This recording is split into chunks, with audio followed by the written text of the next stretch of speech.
What's up, everybody? It's Tone Set of Sports Channel. You hear some noise in the background. You hear the airplanes flying over here in Atlanta, outside, enjoying this nice, beautiful weather at night. Just beautiful. I mean, probably about 70 something degrees, probably high 60s, mid 70s, something like that. Hear the insects chirping and stuff. Can't beat it. But we here to talk about some football. We here to talk about some Dallas Cowboys. We here to talk about the Jets and how that game ended. Aaron Rodgers, and we just gonna talk about the whole week one. But first, let me start off with this.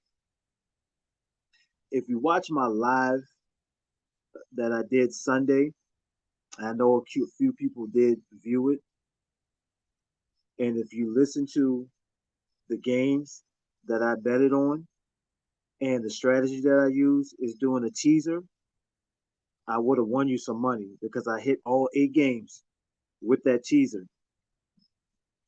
Now I did $10, and I did it, and I put the same ticket down twice, so that won me $200 for this past Sunday's games. Dallas capped it off. Of course, I had my Cowboys winning, and they won tremendously, huge blowout, 40 love. You can't you. I mean, you couldn't ask for a better season opener, right? So I will be doing this every Sunday. I'll be putting out the teams that I bet on, whether it's over or under to spread. And for right now, uh, for the next 2 to 3 weeks, because this is going to be like a preseason game for most teams, because most of their starters did not play throughout the preseason, the actual preseason. That these games matter, and but still, teams are, you know, the starters are getting their reps in right now, and so I will probably be doing teasers for the next 2 to 3 weeks. So stay tuned as I'll be putting down my spreads and who I think will win. We'll also talk about the green.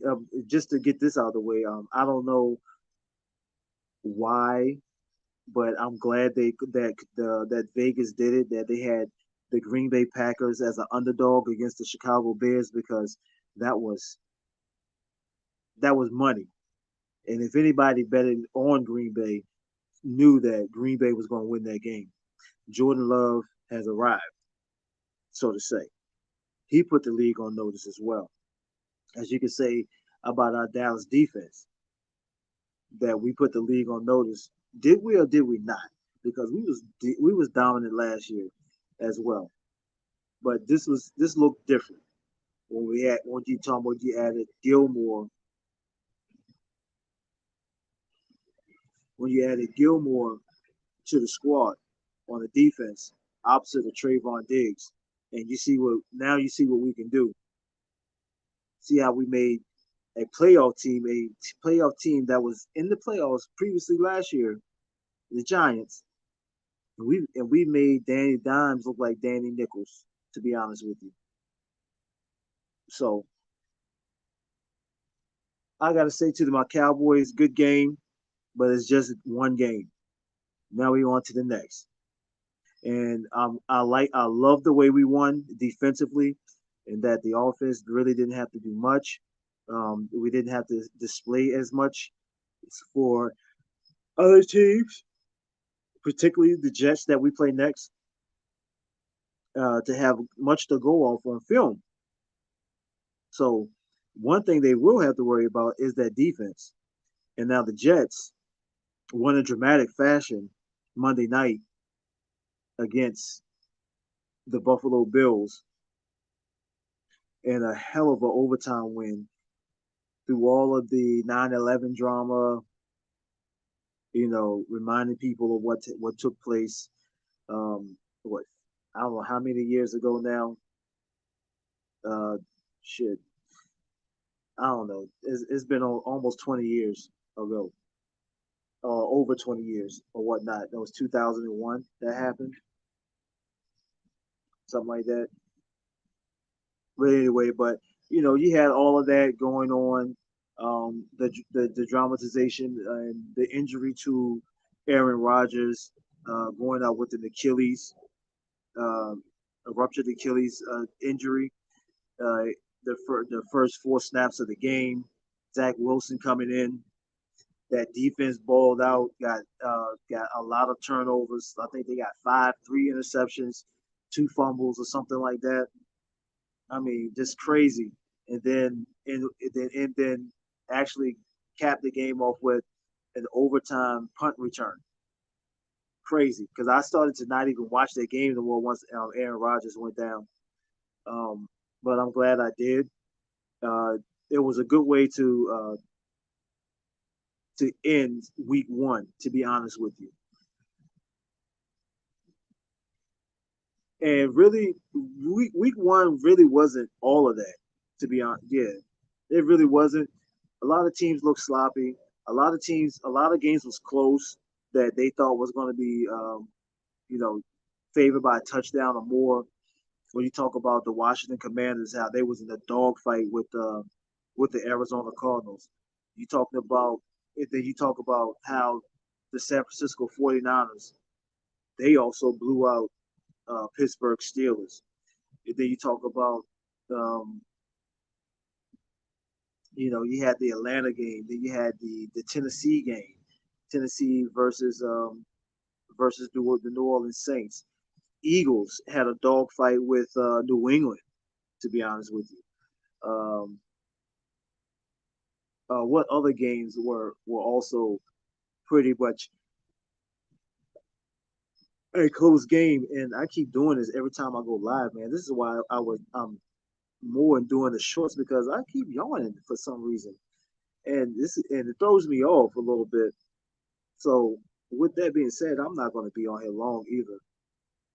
I do have to just give it up to Dan Quinn and that defense. They showed out 7 sacks, um, 7 sacks.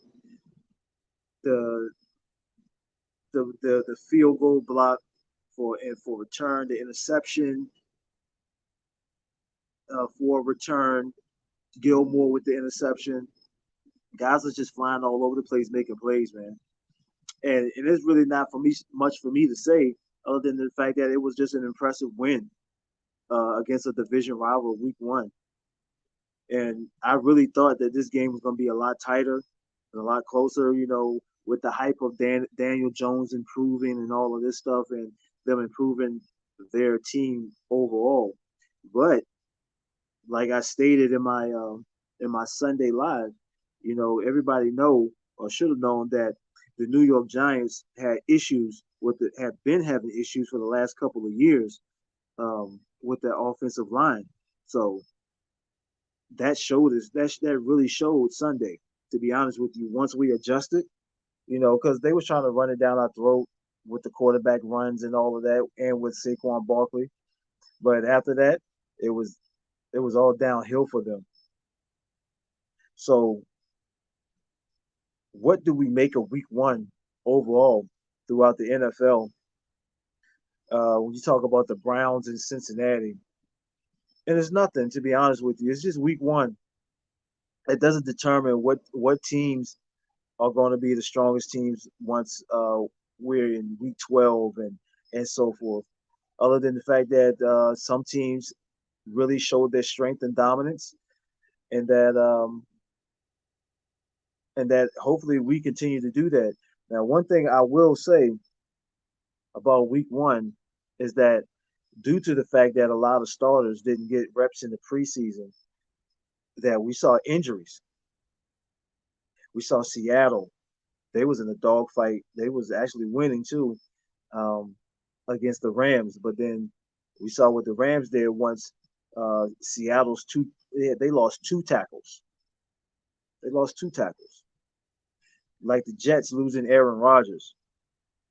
And I'm not really sure what other teams lost some significant pieces on their starting lineup, whether defensively or offensively. But a lot of teams are going to start off slow. A lot of teams are going to reestablish their identity.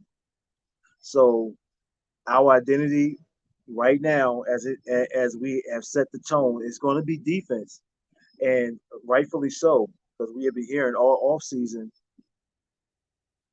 how the defense been way ahead of our offense due to the modifications of Kellen Moore offense with a sprinkle of what Mike McCarthy wants to call in his West Coast offense. So you talking about the fusion, fusing those two together, the Kellen Moore playbook and Mike McCarthy's playbook over the West Coast. Now we got the Texas coast. So while I ease my way into this and I want y'all to understand what I'm saying, is because even last year the defense started off hot like this. When Dak Prescott went down, Cooper Rush came in. The defense took it upon their shoulders. It kept us in the game where Cooper Rush won 4 out of 5 games. So starting this season again, the defense is starting off fast, starting off ready to go, and hopefully that they'll be able to sustain that because just like after our bye week or whatnot, the defense kind of stayed steady, but they needed some help from the offense. And we know that Dak was turning the ball over a lot, so hopefully that won't be the case this year. He said it won't, so we'll see. It's not that he won't be throwing interceptions, that wonky things won't happen. It's not saying that we will go undefeated. Um, I don't think we will. I think we'll have another 12-5 season. To be honest with you, well, all I'm saying is that uh, with the modifications, with more of the run game as a focal point, with Tony Pollard, Donald, and Deuce Vaughn and Hunter Limke being incorporated more, and Mike McCarthy using all of his weapons, even his gadget players like Turpin and stuff like that, that they will catch fire as well in the next 2 to 3 weeks. By week 4, that offense should be fully operational, but yet efficient, controlling the tempo of the game to control the clock and its time of possession. So it's going to be interesting going forward. But I can't express enough that it was good to watch that game Sunday against the Giants.